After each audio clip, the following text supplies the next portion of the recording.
So I wanted to share just a couple of things with you today. One is this goal of 20 new disciples between now and the end of this year. It gives us a little bit more than 4 months. It's not an impossible goal at all for God. And it's not an impossible goal for us if we obey. So one of the things that we're going to do is not every one of us is going to be able to find these disciples and bring them in. But what we can all do is pray that the rest of us can find them. Pray that God will bring disciples to us and that we can find the disciples who are out there. When Paul was going into Macedonia, God said, I have many people who are there for you. Well, there was not a single believer there, but they were people who God had prepared. God has many people prepared in this community to hear the gospel too. We need to find them. So there's two ways that we do that. Is one, we go looking for them.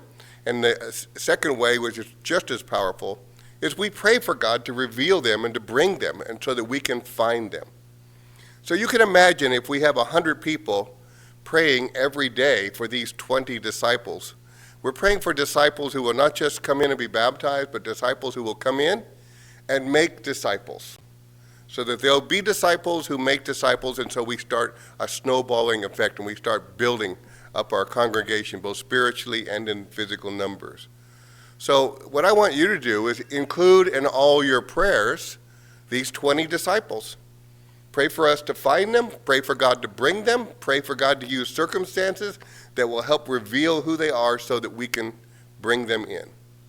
Is that a hard thing to do? No, it's a very simple thing, right? When you pray over your meals, pray for those 20 disciples. When you pray for each other, pray for those 20 disciples. Pray for the 20 disciples that North Mission needs between now and the end of the year. I think this is a doable goal. I think it was given by the Lord, and I think it's a powerful goal that inspire us to first look for people and secondly pray for people who can be these disciples. So I want to encourage you with that, to add that to your prayers, and Glenda, we're going to be putting it in the bulletin to remind everybody so that we have an issue to pray about constantly. It's for these 20 disciples that we're looking for to come into the church before the end of the year. Amen? Wouldn't that be exciting to see 20 new faces out there in our congregation? People who have a passion and a zeal and excitement for God because they're new to the faith. That would be a very exciting thing. And speaking of that, we've had a Bible study going for some time at the Guerrero's house, and we're going to have fruit from that. Today we're going to be baptizing Dana at the end of the service today. And so she'll be putting on Christ in the waters of baptism, another Bible study that's bringing forth disciples and bringing forth fruit. And if you'd like to have a Bible study in your home, or you know somebody that would like one, let us know so we can get it coordinated and get it set up for you guys. So that's a neat thing that we're doing. How many of you remember last week? We had a Bible class and we said, well, remember what we talked about last week? And some people said, no, what were we talking about? Last week at the end of the service, we had a big prayer service. Everybody began to pray for each other, the way we've been called to pray for one another, right? Pray for one another, as the scripture tells us. So we want to encourage you to do that. We want to be a praying church. So at the end of this service, again, we want to encourage you to find somebody to pray for. Before you leave the building, pray for someone. Don't make sure you pray first before you do the 100-yard sprint for the door. Find somebody. I know, how many of you guys were prayed for last week? How many? How many had people pray for them? Amen? Was it a blessing being prayed for? How many of you prayed for somebody last week? And was it a blessing to pray for people? I actually think it's probably a bigger blessing to be able to pray for people than it is to receive the prayer. But actually, the kingdom of God, that's how it works. It's reciprocal. You give and you receive. You give and you receive. So one of the key things we're going to be praying for when we get ready to leave today, we're going to be praying, of course, for Dana, and we're welcoming her into the kingdom of God. But we're going to be praying for each other. We're going to be praying for healing, for restoration, for people to have a closer walk with the Lord, and for 20 new disciples agreeing together. Jesus says we agree together, it moves things, changes things. And so we want to agree together about those 20 disciples, and we want to pray about them, and we want to pray for each other. Please don't leave the building if you need prayer without getting someone to pray for you. And the easiest way to get someone to pray for you is to volunteer to pray for them. And then guess what? You pray for them, they're probably going to pray for you afterwards. Right? Can we do that? Hello? Hello? There's an echo in this building.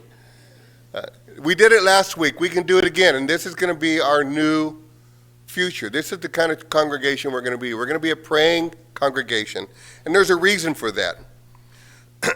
Romans chapter 8, verses 26 and 27 says, "Likewise, the Spirit helps us in our weakness.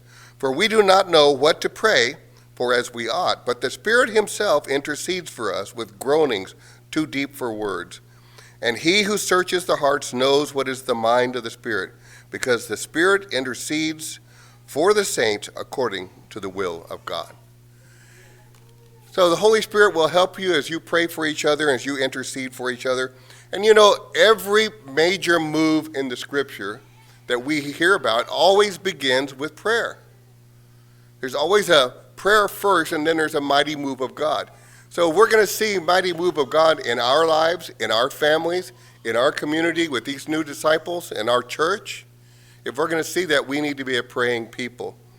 Think about the 120 who gather in the book of Acts chapter 1. They gather, and this is right before the Holy Spirit is poured out. Flames of fire appear. The building is shaken. People are speaking in new languages, and before the day ends, 3,000 people are baptized. You know how that day started? How it starts is in Acts chapter 1, verse 14. At first, it names all the different disciples: Peter and John and James and Andrew and Philip and Thomas and Bartholomew and Matthew, James the son of Alphaeus, Simon the Zealot, and Judas the son of James. Verse 14.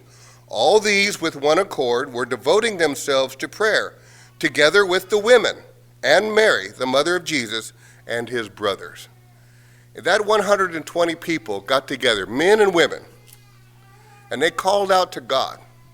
And they called out to God with one accord, one goal, and that was to see God manifest himself and show himself. And the beginning of the church began that day as these men and women were calling out to God. And so I want to encourage you to call out to God so that we can see a manifestation and the power of God working in our congregation, changing our lives, changing our families, bringing in the lost, because that's how the major moves of God all begin. They begin with prayer.